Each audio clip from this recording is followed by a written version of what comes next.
ॐ भूर्भुवः स्वः तत्सवितुर्वरेण्यं भर्गो देवस्य धीमहि धियो यो नः प्रचोदयात्।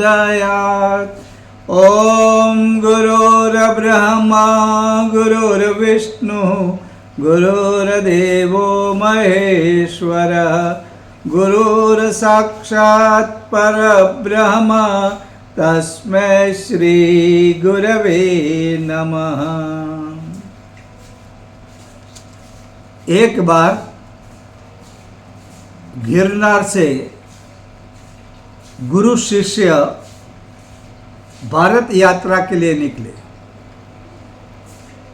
चलते चलते जहाँ बसेरा मिलता वहाँ ठहरते, सत्संग करते, ऋषियों के विचार गाँवों में देते, फिर निकल पड़ते।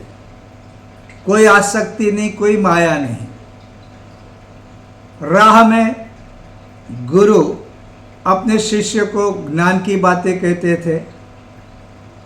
अलग अलग प्रदेश, अलग अलग समय, अलग अलग संस्कृति, ये सब देखकर शिष्य का मन बहुत ही प्रसन्न भी होता था और बुद्धि भी तीव्र होती थी। प्रदेश, सूरज चांद की आसमान में स्थिति, नदियाँ, समंदर, जमीन, सारी बातें वो देखते थे। और ये सच्ची है, हमारे यहाँ ये परंपरा ही, यात्रा करना, अलग अलग जगह अलग अलग लोगों से मिलना, उससे ज्ञान विस्तृत होता है। तो गुरु अपने शिष्य को लेकर चलते थे, रास्ते में ज्ञान देते थे, शिष्य की बुद्धि परिपक्व होती थी और बहुत अच्छी तरह चल रहा था। एक दिन गुरु ने कहा, बेटा, चिंतन, चरित्र और व्यवहार ये बहुत महत्व के होते हैं। चरित्र अपना कभी खराब मत करना, किसी पर नारी या लड़की की तरफ देखना नहीं, उसका स्पर्श मत करना, अकेले में बातें मत करना। शिष्य सुनता है और संकल्प करता है कि मैं किसी नारी को देखूंगा नहीं, अकेले में बातचीत नहीं करूंगा और स्पर्श नहीं करूंगा, ब्रह्मचर्य का पालन करूंगा और अपने जीवन का विकास करूंगा। ये वो तय करता है, संकल्पित होता है और चलते हैं। एक दिन क्या होता है, चलते चलते नदी किनारे एक युवा नारी स्नान कर रही थी। अचानक उसका पाँव फिसला और वो पानी में गिरी और बहने लगी। अब शिष्य ने तो तय किया है कि पर नारी को देखना नहीं, तो वो बोली ये काम मेरा नहीं है, मुझे तो उसको छूने का है ही नहीं, स्पर्श तो करना नहीं है, मैं क्या करूं। वो देखा, अनदेखा कर दिया। लेकिन उस समय गुरु दौड़े, नदी में बहती हुई लड़की को पकड़ा, उसे अपने कंधों पे उठाया और किनारे ले आए। शिष्य परेशान हो गया, अभी अभी तो गुरु ने मुझे उपदेश दिया था, पर नारी को देखना नहीं, स्पर्श करना नहीं, और गुरु खुद उसको अपने कंधों पे ले आए, स्पर्श भी कर रहे और वापस किनारे पे भी ला रहे। ये क्या बात हुई? गुरु मुझसे एक बात कहते हैं और खुद दूसरी बात कहते हैं, लेकिन चुप रहा। एक मर्यादा होती है, शिष्य की एक मर्यादा होती है, गुरु से बात कौन सी करे या ना करे। वो चुप रहा। चलते चलते उसकी जान जलती थी। वो कहता था ये क्या हो रहा है, मेरे गुरु सही नहीं है, मेरे गुरु गलत है। उन्होंने मुझे एक बात कही और उन्होंने दूसरी बात कही। उन्होंने मुझे कहा देखना नहीं, स्पर्श नहीं करना, अकेले में मिलना नहीं, और उन्होंने स्पर्श भी किया, अकेले में रहे। और मुझे नहीं समझ में आ रहा कि गुरु के मन में क्या है, लेकिन वो कह नहीं पाया। एक दिन बीता, 2 दिन बीते, एक गांव से दूसरे गांव गए। अब वो अच्छी तरह खाना नहीं खा पा रहे, रात को सो नहीं पा रहे, उसके मन में एक ही विचार आ रहा है, गुरु ने मुझे जो कहा, गुरु ने क्या किया, गुरु ने लड़की को स्पर्श किया, लड़की को छुआ, उसके पास बैठे, उसको उठाया और मुझे ना बोला। हफ्ता बीत गया, शिष्य परेशान, वही विचार, सत्संग की बातें भूल गया, ऋषियों की बातें भूल गया, शास्त्रों की चर्चा भूल गया। उसके मन में एक ही बात आ रही है, बार बार आ रही है कि गुरु ने ऐसा क्यों किया। फिर 5-6 दिन बीत जाने के बाद एक दिन लगा कि नहीं, मैं तो गुरु को कहूँगा, अब नहीं छोड़ूंगा। 7वें दिन उसने गुरु से कहा, गुरु मुझे कुछ समझ में नहीं आ रहा है। गुरु बोले तू खाना नहीं खा रहा बहुत दिनों से, रात को जाग रहा है, क्या बात है।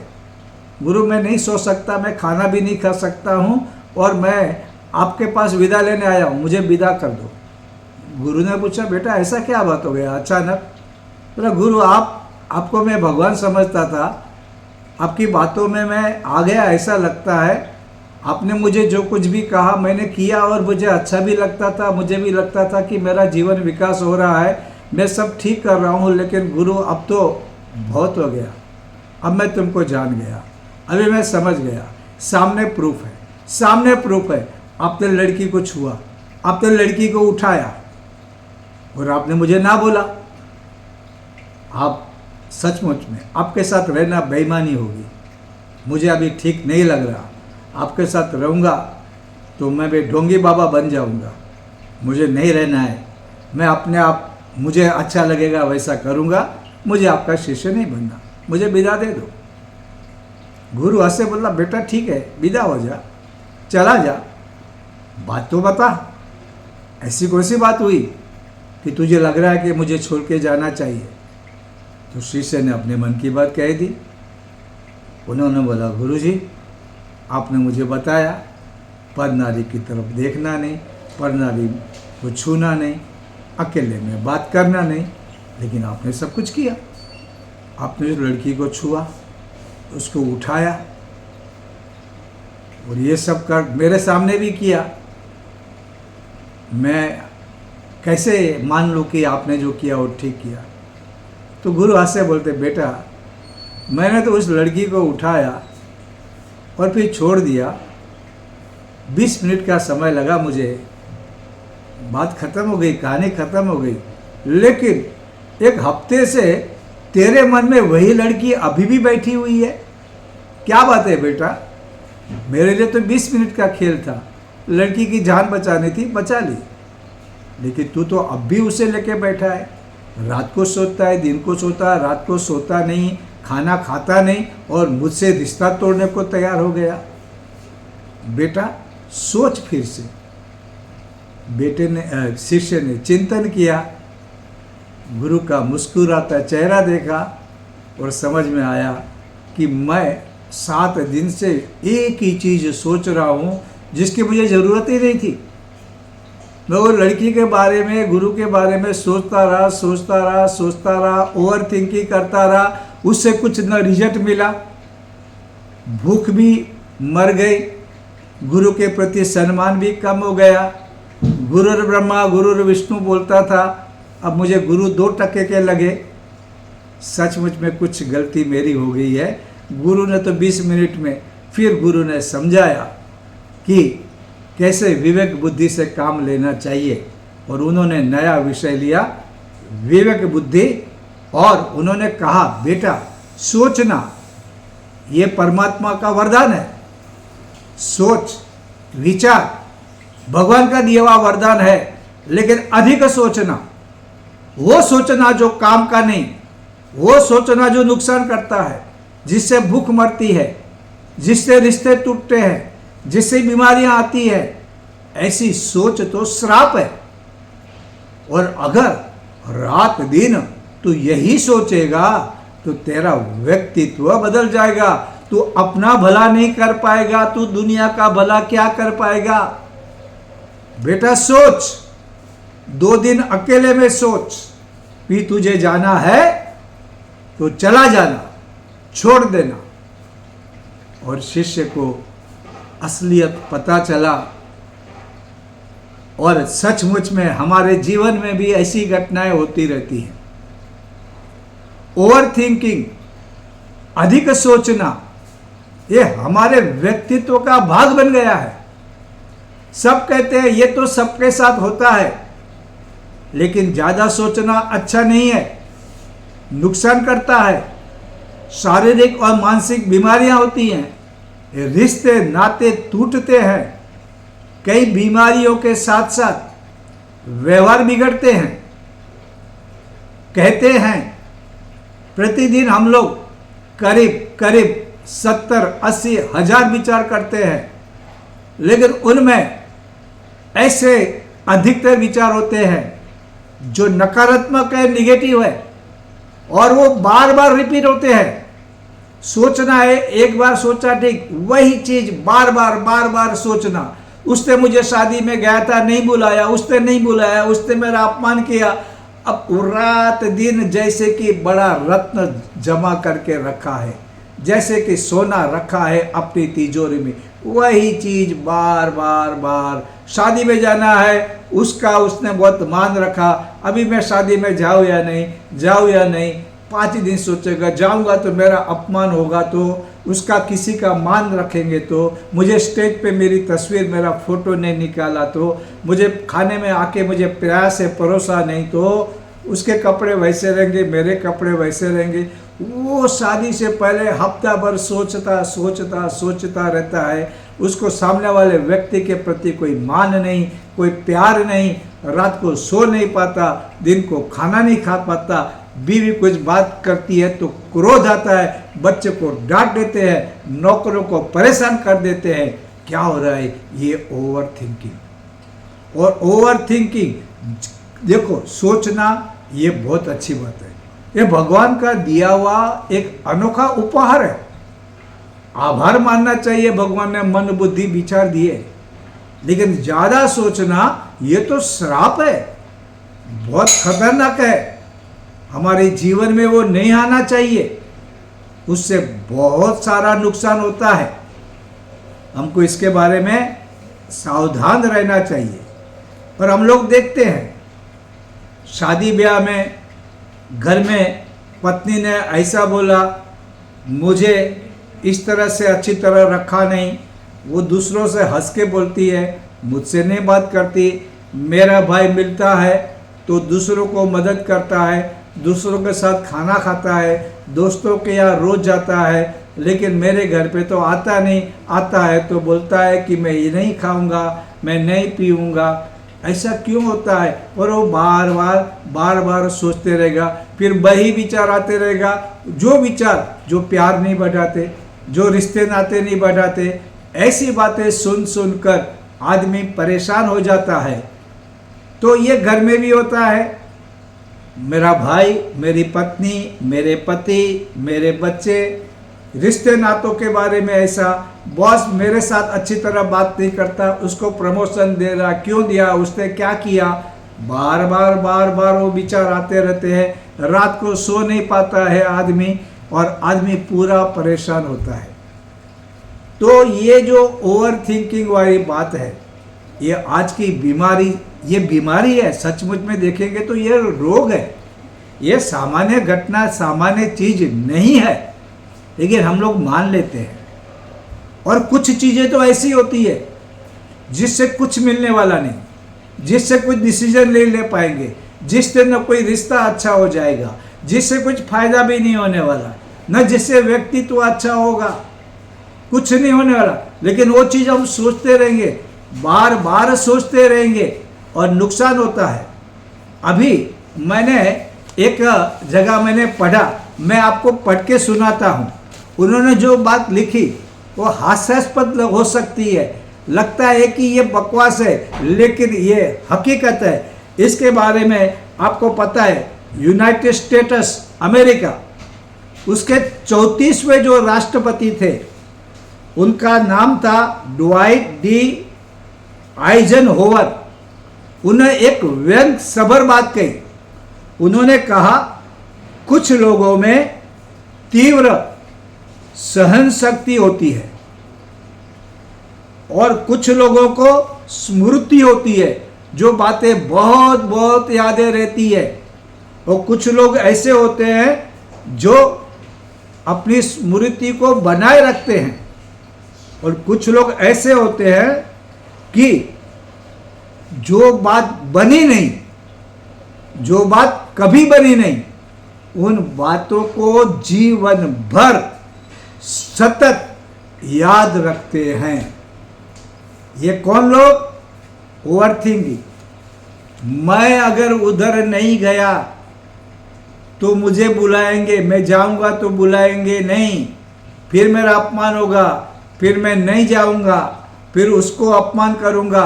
मैं देखता हूं जब वो मेरे घर पे आएगा मैं भी ऐसा ही अपमान करूंगा, और सब लोगों को मैं कहूंगा ये कितना बेईमान आदमी है, ये इतना सारा धन कमाया है, उसने कहाँ कहाँ गफले की है, सब बताऊंगा। उसके बाद वो मेरी बदनामी भी करेगा, वो पुलिस केस भी करेगा, मुझे कोर्ट में जाना पड़ेगा, लेकिन मैं गुंडों के द्वारा उसके हाथ पैर भी तुड़वा दूंगा। फिर हो सकता है मैं जीत जाऊं, हो सकता है मुझे बदनामी मिले, लेकिन ऐसा हुआ तो मैं ऐसा करूंगा, वैसा हुआ तो मैं वैसा करूंगा। ऐसा सोच सोच सोच कर असल में ऐसा कुछ हुआ नहीं। उसने क्यों नहीं बुलाया? वो व्यस्त था, उसको दूसरा कुछ काम था, उसने देखा नहीं होगा कुछ भी।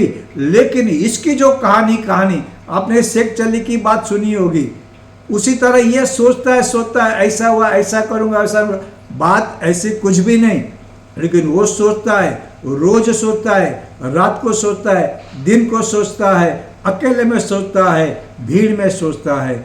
ओवर थिंकिंग, और वो इतना नुकसान, अंदर ऐसे ऐसे भयंकर केमिकल पैदा होते हैं, चेहरा बदल जाता है, चलने की जो स्टाइल है वो बदल जाती है।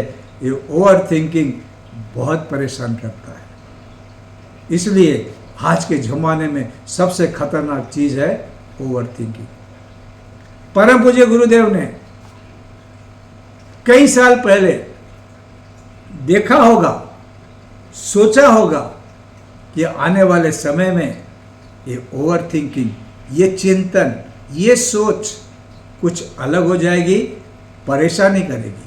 हालांकि उनका मानना था जो आदमी जैसा सोचता है वैसा बन जाता है, लेकिन ये सोच जो जरूरी नहीं, घटना घटी नहीं, मन में तूने सोच लिया और बार बार उसका चिंतन, उसका रटन, क्या हो जाएगा, कितनी परेशानी होगी, इसके बारे में हम लोग कभी सोचते नहीं। देखो, परम पूज्य गुरुदेव ने तो यहां तक कहा, विकृत चिंतन जो होता है उससे रोग शोक बनते हैं, रिश्ते टूटते हैं, और मानसिक बल, मनोबल अगर रहेगा तो आप बीमारी से बच भी सकते हो।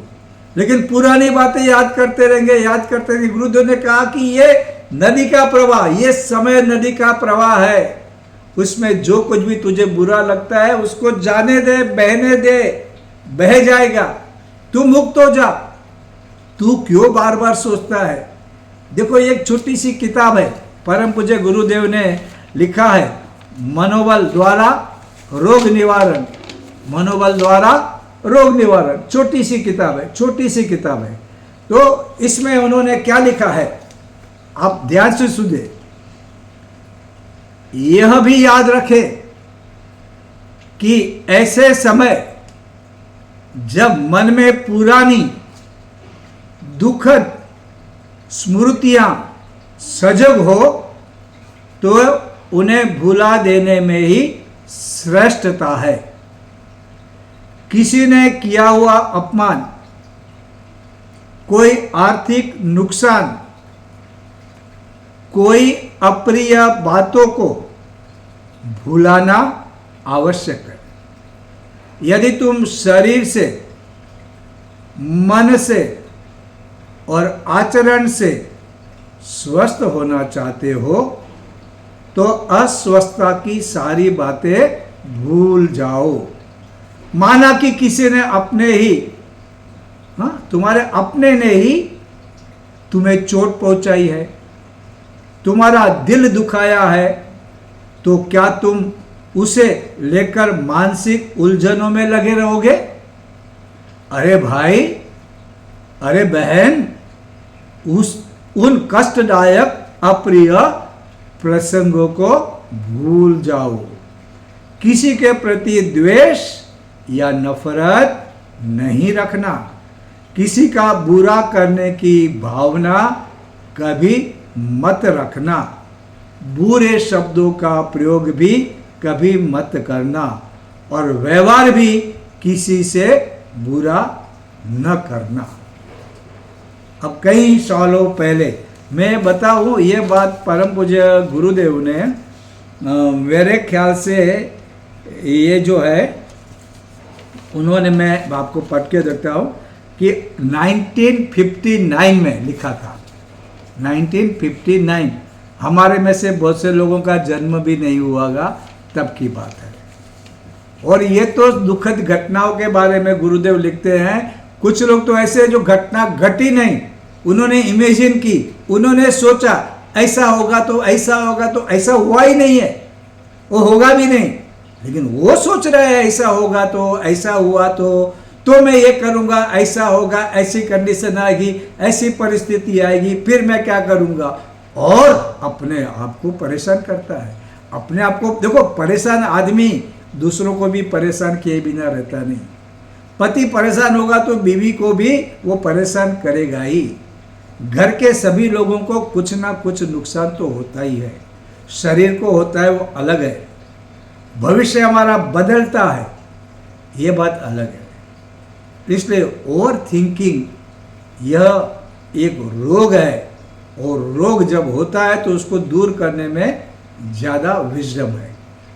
उसे पनपने मत दो। उसके कई तरीके हैं, लेकिन उसके लिए प्रयत्न करना पड़ेगा।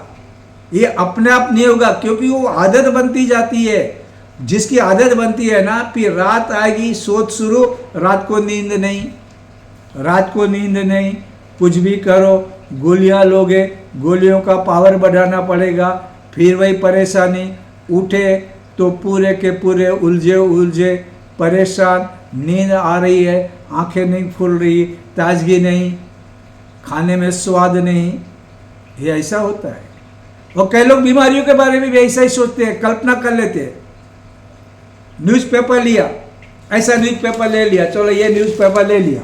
अब न्यूज़पेपर में क्या लिखा है? सावधान, अगर तुम्हारे तिल का रंग बदलता है, हो सकता है तुम्हें कैंसर हो। अब तक तो किसी ने अपना तिल लिखा नहीं। भैया को मालूम पड़ता है गले में तिल है, जाएगा आईने के पास, आईने में देखेगा, हैं इसका कलर ऐसा, ओरिजिनल कलर कैसा है तो उसने कभी देखा ही नहीं था। वो दिखता है ये कलर शायद बदल गया है, फिर 3 दिन के बाद फिर दिखता है। अब उसका मन काम करता है, अरे कलर चेंज हुआ, अरे मर गया, मुझे कैंसर हुआ ऐसा लगता है, कैंसर हो गया, और डरता है, कांपता है, और फिर किसी को बता भी नहीं पाता। फिर वो स्टडी करता है, फिर यूट्यूब में जाता है, फिर गूगल में जाता है, फिर बताता है कैंसर। थकान लगती है, मुझे तो थकान लगती है, मुझे बहुत थकान लगती है, ऐसा होता है। भूख नहीं लगती, वजन, हाँ मेरा 200 ग्राम कम हो गया, 200 ग्राम कम हो गया मतलब मुझे कैंसर हो गया। फिर वो ऐसा सोचेगा, फिर वो इधर की किताबें, इससे बात करेगा, उससे बात करेगा, और फिर वो तय कर लेता है कि मुझे कैंसर हुआ है। फिर परेशान, रात दिन परेशान, सभी को परेशान। खाने पीने की मज़ा चली गई, टीवी देखने की, फिल्म देखने की मज़ा चली गई, सत्संग में जाना बंद कर दिया। अब तो जीवन छोटा सा है, जी के क्या करूँगा, अभी तक तो मैंने सत्संग किया, भगवान ने मुझे नहीं बचाया, कुछ भी नहीं हुआ है, कुछ भी नहीं हुआ है। लेकिन वो मान के चलता है कि ऐसा ऐसा हुआ है, और वो परेशान होता है, जिंदगी को नर्क बना देता है। इसलिए कहते हैं कि सोचना बहुत अच्छी बात है, चिंतन श्रेष्ठ चीज़ों का होना चाहिए। सोच अच्छी रहेगी, भविष्य अच्छा बनेगा, कर्म अच्छे बनेंगे। लेकिन जिस दिन हमने अधिक सोचना प्रारंभ किया, ज़्यादा सोचना प्रारंभ किया, ओवर थिंकिंग किया तो अपना ही नुकसान हम खुद कर रहे हैं। इसलिए हम लोग आगे देखेंगे, हमारे यहाँ बड़े बड़े मनोवैज्ञानिक लोगों ने, हमारे गुरुदेव ने ओवर थिंकिंग से कैसा बचना, उसके लिए कौन सा मार्ग दिखाया है, वो हम लोग अगले गुरुवार को फिर से पुनः विचार करेंगे। आज के लिए बस इतना।